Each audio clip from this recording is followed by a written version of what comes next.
Okay, Monday, March 7th.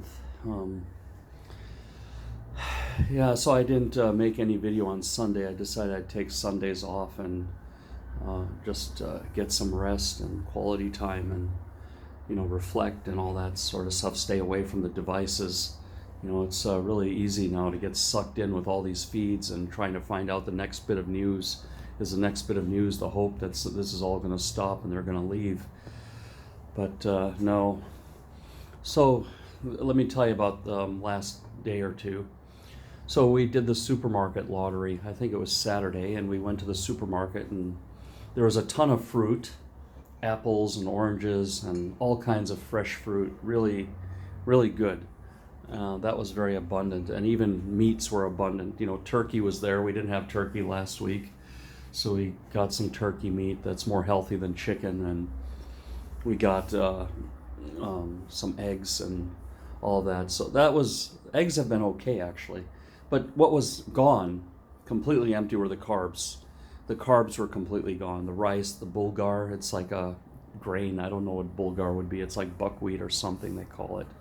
I don't know. And couscous and oatmeal were completely cleaned out. So yeah, we have to go to the supermarket every day and hope, and then whatever's abundant, we just take that for the next couple of days because we don't know when the next shipment will come in. But this is like the new normal, if you want to call it that. It's now been 10 or 11 days since they've showed up, since Ivan showed up on our doorstep. So yeah, it's a new way of living. There's shortages. We're taking the bus just to conserve the fuel for the soldiers. Uber and Bolt are running, but pickup times are much longer. Prices have definitely shot up. It's definitely more expensive to use the ride-hailing services. So yeah, we've had to make a few adjustments. So yeah, and then we went to the Old Town. Our favorite steakhouse was closed, Meat and Justice. This is like a staple here in Lviv. It's probably one of the biggest reasons why I moved here. They have this restaurant has their own farm. They raise their own cows. So it's really fresh meat, really high quality grass-fed meat there. The atmosphere is like a dungeon. It's like medieval times in America. They lock people up in cages and make a big theatrics, but if you can tolerate that, the food is actually some of the best food in the Lviv region. So we went to another steakhouse. It's an Estonian one. I don't know what it's called, but they have several branches of this in Lviv, but they were out.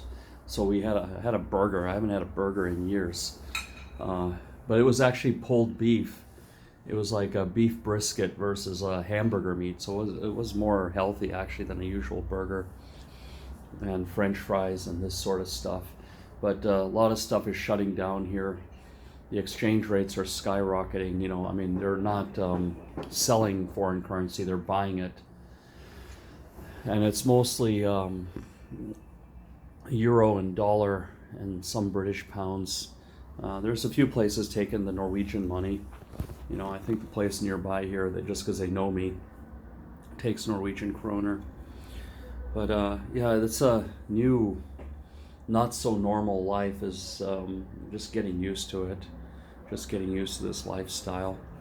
I guess people are working down there. You can see some welding going on. I think they might be building tank traps and sending them on or something. Yeah, it's hard. I can't see much from here, but yeah, it looks like. Or no, it looks like actually they're just doing construction. Yeah, they're cutting girders and just trying to go on with life and finish the project here at Avalon. Tank traps are like a little bit different. They a little bit different, but yeah. So it's yeah. I guess now on to the news things I read. One disturbing piece of news I read was JP Morgan is buying up all the crashed Russian stocks. Like, they want to profiteer if they ever recover, I guess. I don't know. I think that shouldn't be allowed. What do you guys think? Can Wall Street banks just, in essence, they're giving support to Russia and giving confidence to those assets by buying those stocks. I I think, you know, the Russian securities and all the Russian rubles and everything should be completely off limits to Wall Street. That's a regime that needs to go. They really crossed the line. You know, I mean, they went from a low intensity conflict and shadow wars to, you know, just over the border, and they're shooting civilians. I mean, a 1-year-old kid was killed by Russian soldiers the other day. It's, you know, I don't get it. And I don't get why they don't close the skies. I mean, they're all afraid of this nuclear war thing, you know, but I don't think closing the skies over Ukraine will lead to nuclear war. Most of all, they wouldn't even know it. They would have to prove it. And, you know, when a U.S. planes are equipped with these short and medium range missiles, and they can take down an enemy plane before even seeing them. You know, these missiles home in on the target using the radar and everything. So, you know, the Russian planes, you know, they don't even have a chance. I mean, the U.S. Pilots have like many seconds advantage over the Russian adversaries with the electronics and the forward warnings and, you know, the AWAC planes and all this. So I think we can do a no-fly zone, no problem. I don't think I know, and I don't think Russia would still escalate to a nuclear war. I mean, they said this in Serbia, right? Going against Serbia and going in Kosovo and stuff, that, oh, it would bring in the Russians and stuff, but in 30 days we pretty much flattened Belgrade and, you know, established a peaceful outcome there, and there was no nuclear war, you know, when we were there. You know, so the U.S. could even do this no-fly zone and deny that they're doing it, because how would the Russians even know if it was a Ukrainian MiG that shot down a plane, or it was a American F-35 or American F-15? How would they even know? You know, I don't think they would have a clue, and they can, yeah. So, and it would be really, really hard to tell. You know, I mean, you can see up here it's cloudy. So if the planes need to fly back to home base in Europe and stuff, no one would be able to see them, and you know, maybe the Belarusian radars or something, but they could knock those out and just say the Ukrainians did it, so they couldn't see the radars or fly some different way that they're not seen on the radar. Ukraine is a big country and there's a lot of places to hide. So yeah, they need to close the skies. I mean, this argument like, okay, yeah, if you don't close the skies, you know, then the Russians will go nuclear. I mean, then they can use that argument too, like, hey, give us back Baltic countries, Estonia, Latvia, Lithuania, we're going to drop nuclear bombs. And the West countries say, okay, we're going to do it because we're afraid of nuclear bombs. Okay, give us back Poland, and give us back Hungary, and give us back all these countries that used to be part of the Soviet Union, or we're going to nuke you. You know, it's like, come on, you know, that's the same. That's just how ridiculous it is. I mean, and I think even the Russian inner circle would, you know, start having, if they saw this no-fly zone, they would even start turning against Putin. I think there's probably people inside that Russian leadership that are really sick of him, and, you know, generals and stuff that are now on the battlefield and who know better. They know the truth. They know that the Russians are not repelling the German Nazis from 1944, that this is a campaign against civilians and a campaign to choke people's necks. You know, so, you know, I don't think so. I think they need to close the skies. They need to do it right away. If they do it covertly and they just deny it, that would probably be the best way, just to deny it and say that the Ukrainians stole the plane or the pilot went rogue. They could manufacture a ton of stories. I mean, come on. It's the United States we're talking about. They're much better at this than anybody. So, yeah, close the skies. You know, close the skies. On other news, I saw a video on the feed that there are some foreign soldiers finally making their way to the front.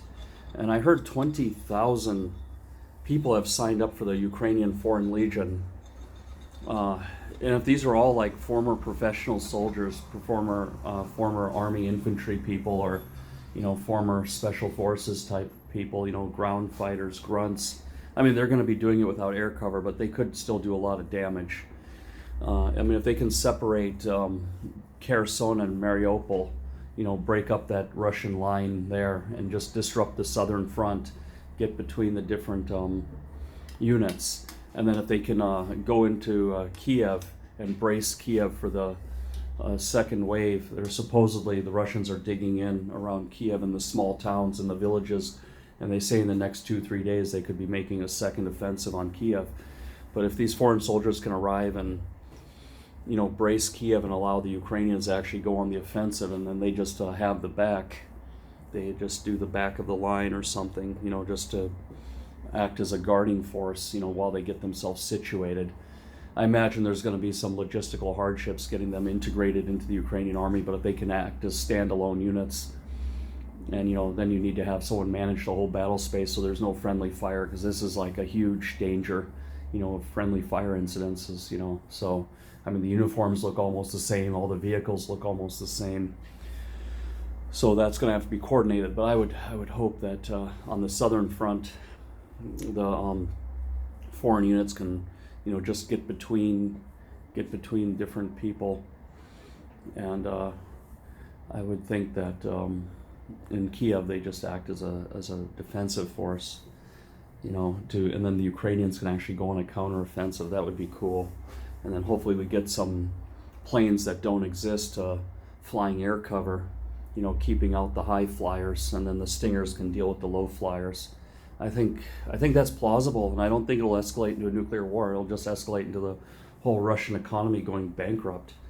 You know, they're already like TikToks and things like this where Russians are saying they're screwed and their credit cards don't work, all their money is turned into toilet paper. So we need to inflict much more pain on the Russians. We have to really make life painful for them, you know, so that they rise up and kick out these people, but more so that it, you know, these people in the middle management don't want to do this anymore. The people in the middle management in Russia start sabotaging things or just not doing their job, and things get screwed up, leaking information.